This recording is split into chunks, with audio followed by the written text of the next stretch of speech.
Hello, this is the daily video for July 22nd. So today we're going to officially start Module 3, which is the last module for the course. The very first thing we're going to talk about in this module is something that's called conditional probability or conditional reasoning. And so what conditional probability or conditional reasoning, those words mean the exact same thing, is it's saying we're going to condition on a piece of information and we're going to see how the probability of something occurs changes. So let me give you an example. Suppose we're sitting on campus together and we're sitting outside the classroom building, for example, and I look at you and I say, okay, what is the probability that the next person that walks, in front of us is a female? And you might, sit and think for a minute and say, well, about 50% of UK students are females. So you would say, about 50%. And I would agree, that seems like a pretty reasonable probability. So now, what if instead I looked at you and I said, okay, what is the probability that the next person that walks in front of us is female, given that I somehow know that student is in a sorority? Well, then you'd stop and think a minute and say, well, if the student's in a sorority, it's a 100% chance that they're female. So notice I gave you a little bit of extra information and that changed the probability. And so let me give you another example. So suppose we're sitting outside UK Hospital now, and I ask you, okay, what is the probability that the next vehicle that drives in front of us is a motorcycle? And let's say that somehow, I don't know, you know that 5% of vehicles on the roads are motorcycles, and so you look at me and say, it's about 5%. I'd say, okay, that seems reasonable. And then I look at you and I say, okay, what is the probability that the next vehicle that drives in front of us is a motorcycle, given that the vehicle has 4 wheels? And so you'd stop and think, well, motorcycles don't have 4 wheels, so you say it's a 0%. And so these are two extreme cases where there's 0 and 100% for those two examples. But what you're going to hopefully see today is if I condition or we give you some extra information, it changes the value of a probability. And that probability may increase, it may decrease. It doesn't necessarily have to be 0 or 100%. It's just the probability changes.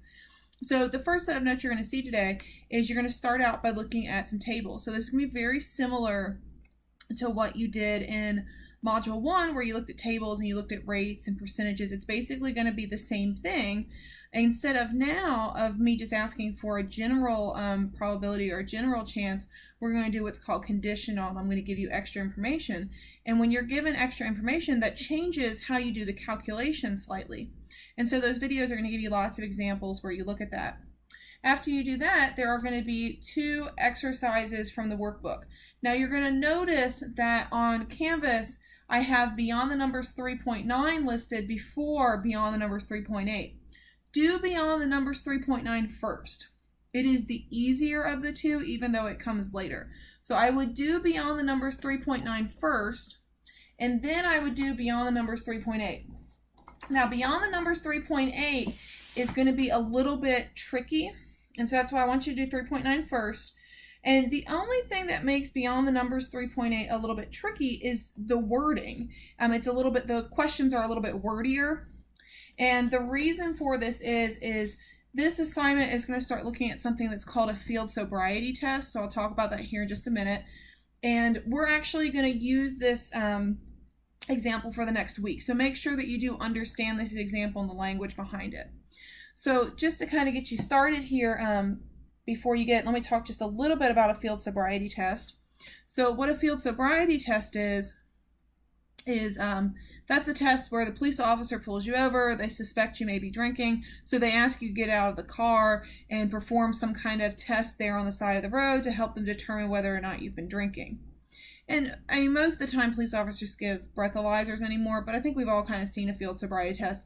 Sometimes they might ask someone to say your ABCs backwards. We've heard stuff like that. Now, the field sobriety test they're going to be referencing in the workbook, what that is the officer asks the person to get out of the car, and they're going to have them stand on one leg, and then they're going to have them count to a certain number.